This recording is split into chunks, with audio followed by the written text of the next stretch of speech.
iyo ufite itabaza ridafite amavuta uracana n'iryake, iyo ritatse abadayimoni bo bagusanganira ni nabo bakujyana.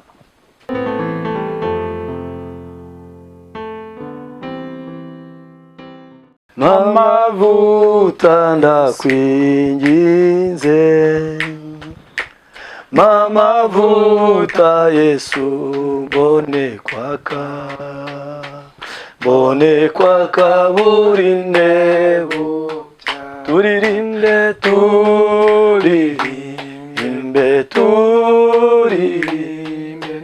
Hosiana tugusingize, haleluya. Wowe Mwana mutwara abantu, Yesu tugusingize. Mamahoro mukiza nduke, mamahoro ndakwinginze, mamahoro yekiza nduke, mamahoro buri ntebo, turirimbe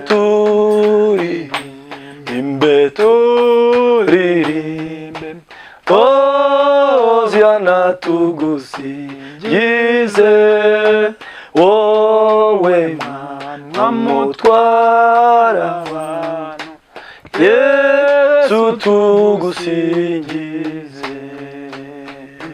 Mu munezero Yesu ngushime, n'igikombe giseseka. Mu munezero Yesu ngushime, ngushima buri ntebo, turirimbe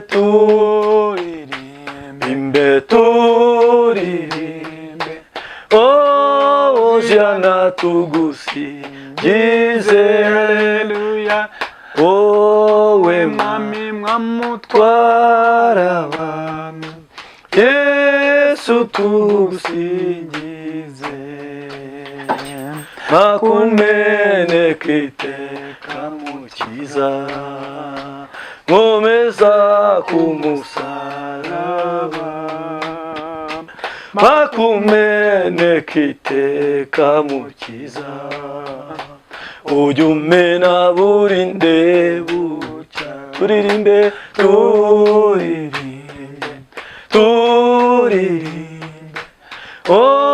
Hosiana tugusingize, haleluya.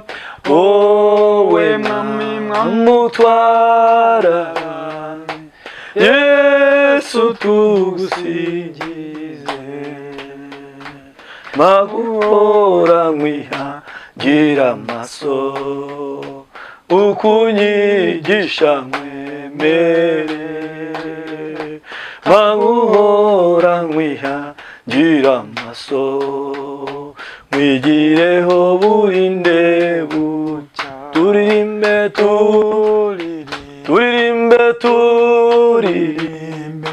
Hosiana tugusingize, haleluya. Wowe Mwami mwamutwara abantu, Yesu tugusingize, haleluya. Amina. Yesu ashimwe inshuti zacu, Yesu ashimwe umukozi w'Imana. Yego. Imana iguhe umugisha cyane. Indirimbo iraryoshye, indirimbo irimo isengesho ry'iyi minsi turimo. Nta mavuta Yesu mpore naka. Imana iduhane umugisha. Urunziye amakuru y'iminsi? Turashima Imana. Ndabona Imana ikurinze. Nta kibazo. Imana yacyaturinze. Yego. Umuntu ukubonye ari ubwa mbere wamibwira gute? Umuntu tubonye bwa mbere, amazina yanjye ni Nkunziza Augustin, ni Rwamagana. Yego. Ariko ndashaka kuba i Kigali. Urimo urasezera Abanyarwamagana? Urimo ndasezera Abanyarwamagana. Umuhamagaro niho werekeje cyangwa? Niho ugiye kwerekeza. Isi zaza ndagenda da. Ko ntacyo nayivuguruza se, ubwo nimba yavuze Yesu umugisha, tuguhaye ntashyo mu izina rya Yesu uzadusubiza. Ubundi zavuga ngo ukuntu uzajya mvuga, ndavuga ati haleluya. Njyewe nabakirwamagana ko Imana yahinduye amateka umbi Kigali umuntu ya Kigali abana banjye biga Kigali ugiye kurindira mu murwa cyane Wisunyibutsa Karinga muze tugume mu murwa dutegereza amasezerano Haleluya tumere nka za ntumwa zarindiriye muze tugume Amen akaje ni warindiriye muze tugume mu murwa muze tugume mu murwa dutegereza amasezerano tumere nka za ntumwa zarindiriye muze tugume mu murwa Haleluya abantu bari mu murwa wa Kigali turabasuhuje mu izina rya Yesu mwitegure kwakira umukozi w'Imana ufite amavuta ku Imana ndaje Yes Amen hari ikintu Imana ishyize ku mutima wawe uyu munsi yego hari message Imana iguhaye kugira ngo ubashe kuganira n'ubwoko bw'Imana yego karibu sana tubanze gusuhuza abo b'Kigali nyine aho nzajya tubona sengera n'ijambo tujye kwinjiramo nabo hanze bose turabasuhuje bose ni wakira intashyo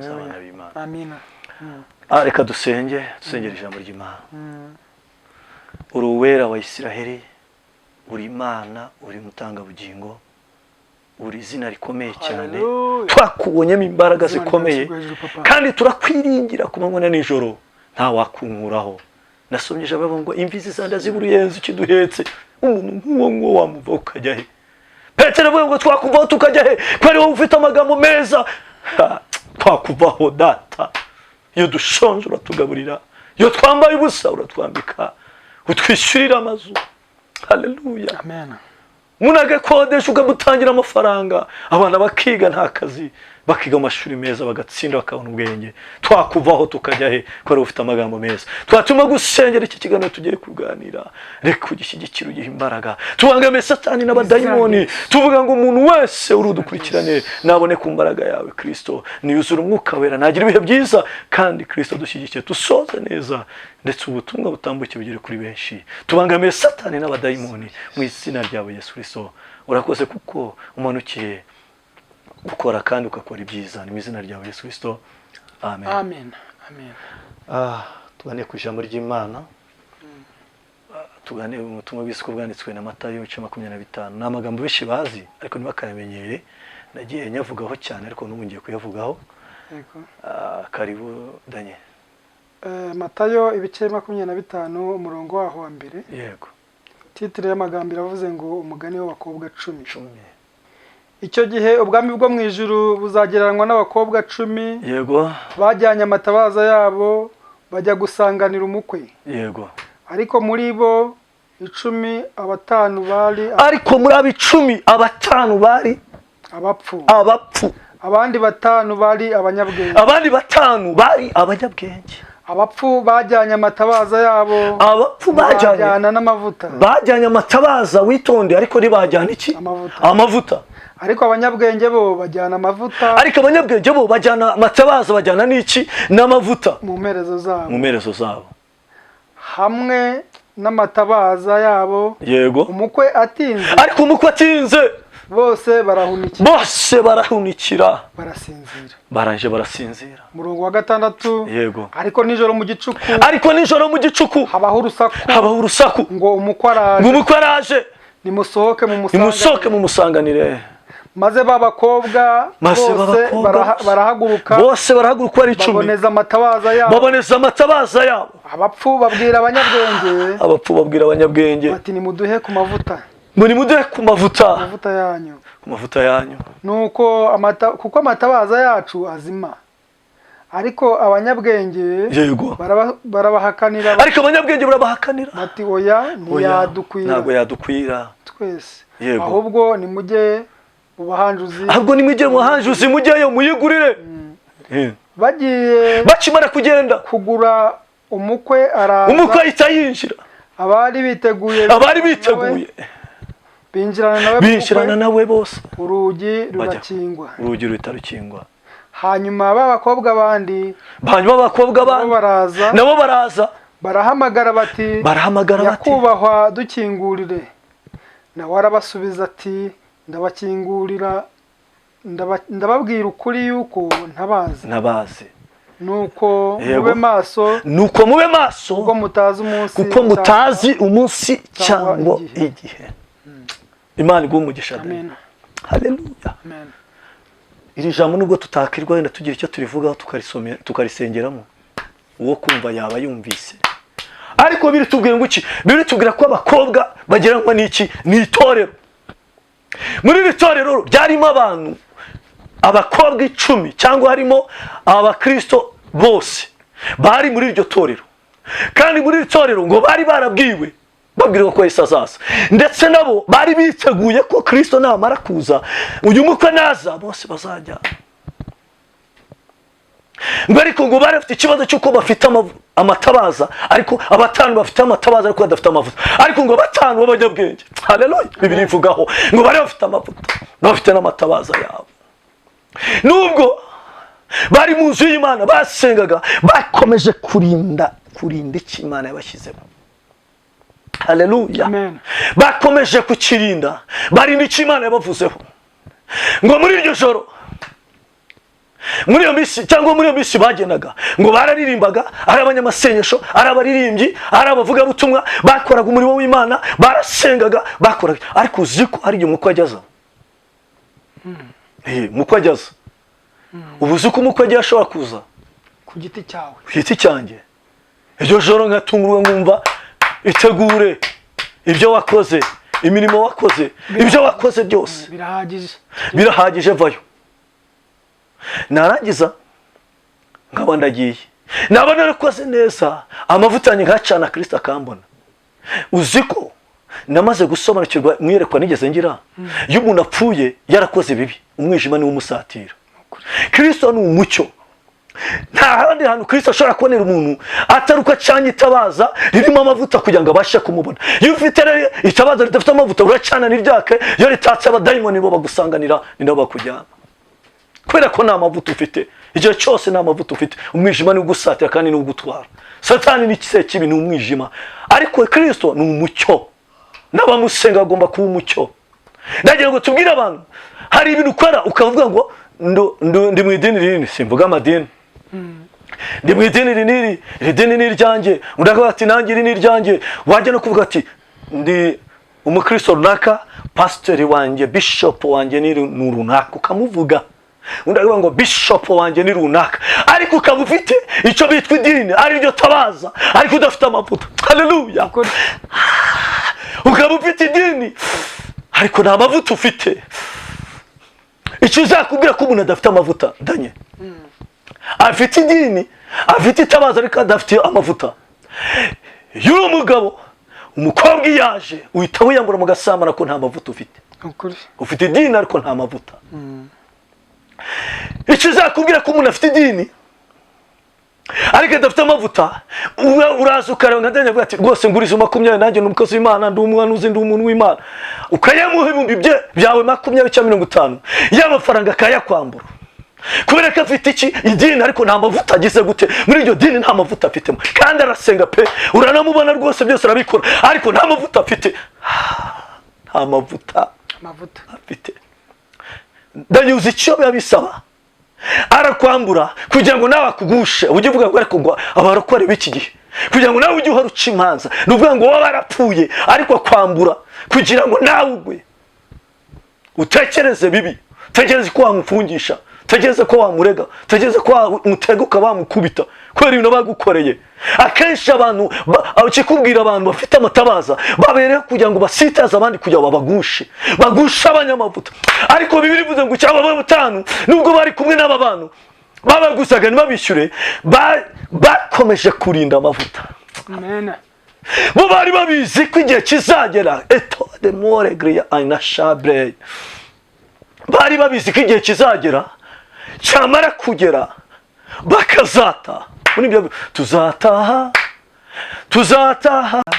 tuzataha, bari babizi ko mwisi, muri byo ngo mwisi n'umushyitsi sinza yihoramo, mwisi n'umushyitsi sinza yihoramo, ahubwo ndi mu rugendo runjyana mu ijuru urugo rw'Imana ajya runyereka ndurora runyegereye arumishuri bituma nicuza cyane kugerayo niho banduba b'Imana Yerusalemu nshya Pawulo yaravuze ati tuzabana iteka ryose n'Imana niko tubisoma iryo sezerano urisoreze tubane no muri iyi si uhora undengera. Haleluya.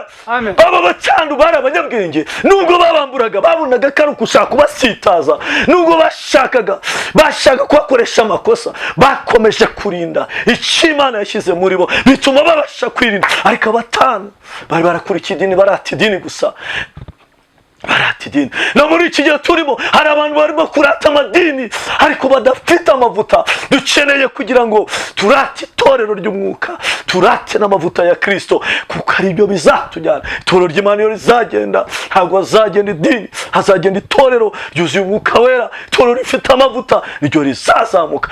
Bibiri bivuze ngo ukebe ngo aba batanu ngo babanaga mu buzima ariko ngo bakomeje kurinda amavuta yabo. Shuti yanjye reka nkubwire, reba igihe wahereye, reba ubuzima bwawe wabayemo, reba uburyo wagiye urinda amavuta, reba uburyo wangaga gusambana, reba uburyo wangaga kwiba, reba uburyo wangaga kugambana, reba uburyo wangaga gukora ibyaha. Ariko kubera ko Imana igutije kudufaranga duke utangiye kuba umunyedini nawe, utangiye kuba umunyedini, amavuta arakayutse kubera ko ubonye amafaranga. Imana iragutije none nawe watakaye. Ntabwo ugeze ubwo ukiri umukene ariko Imana igutije imodoka nirimo gusambaniramo, Imana igutije inzu nziza nirimo gukoramo ibyaha, nirimo kugweramo inzoga z'amoko yose. Imana igutije ku mafaranga urimo urabona ko umugore wawe mutagikwiranye batangiye kumuca inyuma ndetse uri mu madivorce. Imana igutije amafaranga uri umugore urimo urabona ko umugabo wawe mutagikwiranye, uramureba ukabona ntimugikwiranye kubera Imana yagutije. Utwo yagutije nibyo twatumye nawe umupagani. Amavuta wagiraga amavuta niyo yatumye ugera kuri ibyo byose, niyo yatumye Imana ikuzamura. Biravuze ngo icyo muri cyo cyatumye nguzamura yakurutisha bagenzi bawe, ikagusiga amavuta y'igiciro, amavuta yo kwemerwa, amavuta y'igiciro. Daniel nashaka bari dusomera mu Baheburayo igice cya mbere umurongo wa 9. Imana irakuzamura iguha agaciro, irakuzamura irakubaka, iguha ijambo mu muryango utajyaga ijambo, iriguha mu bakomeye, iriguha mu boroheje. Ubu uravuga rikijya ariko wamaze kuyivaho. Nadusomere ngo kuko wakunze gukiranuka, biravuze ngo kuko wakunze gukiranuka ukanga ubugome nicyo cyatumye Imana ariyo Mana yawe, nicyo cyatumye Imana ariyo Mana yawe igusiga amavuta yo kwishima ikakurutisha abagenzi, irangije irakuzamura yongera kuvuga iby'umwana wayo ikurutisha abagenzi. Niyo ushaka kurekeraho igusiga amavuta, niyo nashaka kuvuga. Amavuta irakuzamura ikurutisha abagenzi bawe, iguha agaciro, irakumenyekanisha, ikugira icyamamare, ikugira ubudasanzwe. Ariko ugiye kure, Umuririmbyi yararirimbye nari kure y'Imana mu ngoyi, nazi ko naboshywe mbohorwa n'amaraso ya Yesu, ngeze i Gologota, shimwa Gologota, shimwa Gologota, naho ibyaha byanjye byaviriyeho, shimwa Gologota. Haleluya, amen. Imana irakuzamura iguha agaciro, iguha ijambo, irakumenyekanishije, ikugejeje aho ngaho uri. Ariko urayiretse nawe rero igihe kirageze ngo b'abakobwa 10 kandi wigeze uba mu itorero, wigeze uba mu gusenga, wabihamyemo, ariko urimo asamana mu ibanga, urimo inzoga mu ibanga, urimo ugambana mu ibanga, urimo uragira ishyari mu ibanga, urimo urakora ibyaha mu ibanga. Ese ku burwayi bukomeye bukugezeho, ese ko ibikomeye bije, asomye ngo izagushishimura ntabwo uzabona n'ugukiza. ndagira ngo tukubwire inshuti yanjye wowe kidukurikiranye, nasomye Bibiliya ivuga ngo iki? Haleluya. Igihe kigufi cyane kandi uzaza ntazatinda. Haracyasigaye igihe kigufi cyane, kigufi cyane ku buzima bwawe. Muri bya bindi byiza haracyasigaye igihe kigufi kandi uzaza ntago azatinda. Muri bya bindi byiza urimo gukora haracyasigaye igihe gito. Ndagira ngo tubwire umuntu uri hasi muri bakobwa batanu barinze amavuta yabo, barinda n'abatabaza yabo, haracyasigaye igihe kigufi kandi uzaza nazatinda. Hari ibintu aje gusobanura, yakubuza akazi, hari ibyo aje gusobanura, yakubuza ubucuruzi, yakubuza kukubakira urugo, yakubuza gukora ubukwe, yakubuza imodoka, yakubuza inzu nziza, yakubuza ibintu by'agaciro. Nubwo uri mu ideni ntabwo bikwereka icyo Imana yavuganye nawe tazagisohoza. Hari abantu Imana yahaye igiye kwaka, hari n'abitaraha irimo kuvugaho ibyiza. Iraje kandi ngo ntabwo izatinda. Dusoza ndagira ngo mbwira inshuti yanjye wowe dukurikirana, birashoboka ko ibi uzabyumva, birashoboka ko uno butumwa uzabwirengagiza, ariko bigashoboka wabwumvise, kubera ko ndabizi ntabwo ijambo ry'Imana rigiye manukira ubusa. Ndabizi abo ba nyiraryo rizabasanga. Ariko inshuti yanjye udukurikiranye, niba ubukene bwo bwari bwuciye intege, haracyasigaye igihe gito cyane kandi uzaza nazatinda. Ba muri babakobwa batanu banyabwenge barinze amavuta yabo, barinda n'abatabaza yabo, igihe kigeze umwuka araza. Ariko ngo batanu bari bakomeye, bafite ibyubahiro, bafite amafaranga, bamaze kumenywa. Ari batanga amafaranga menshi mu idini, ari bakora iby'agaciro, ari batura, ari bahagara imbere, ari babwiriza, ari bakora ibitanga, kubera ko bafite ibyo batanga.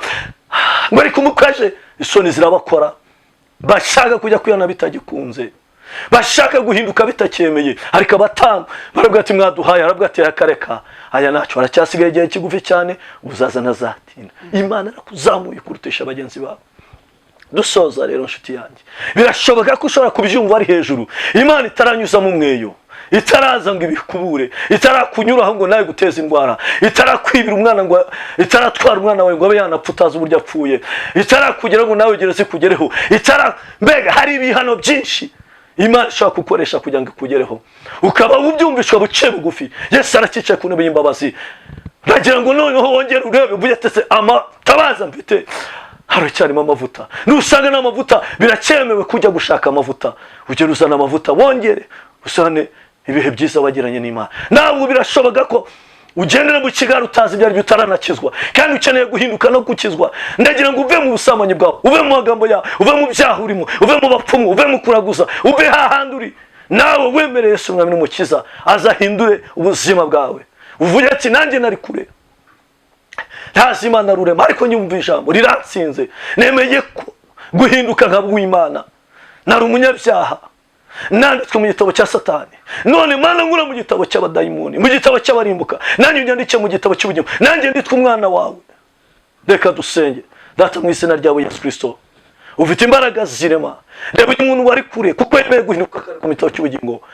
Dusenge ndetse n'uyu nguyu wari waracitse intege yaraguye, ariko akaba yemekora kandi abizi neza karamuhaye. Dusenge noneho n'abakiri mu ishuri, babandi bataragera kubyo babwira, reka bazagera mu bisubizo, baragwisha agakiza kuzuye, bafite amavuta, bafite n'imerezo, mu merezo bafite n'amatabaza.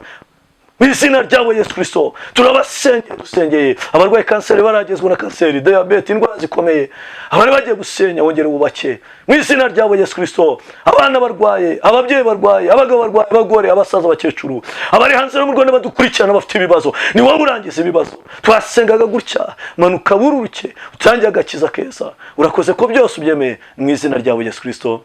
Amen. Imana ibahe umugisha abantu badukurikiye ku Nzira y'Ijuru TV. Yego. Umukozi w'Imana tumutunze ibiganza, Imana isubiza ukuye mu izina rya Yesu. Amen. Urunzi Imana ikongerera amavuta mu izina rya Yesu. Urakoze cyane. Hanyuma abantu bagushaka, umuntu bakwifuza gusengana nawe yakubona gute?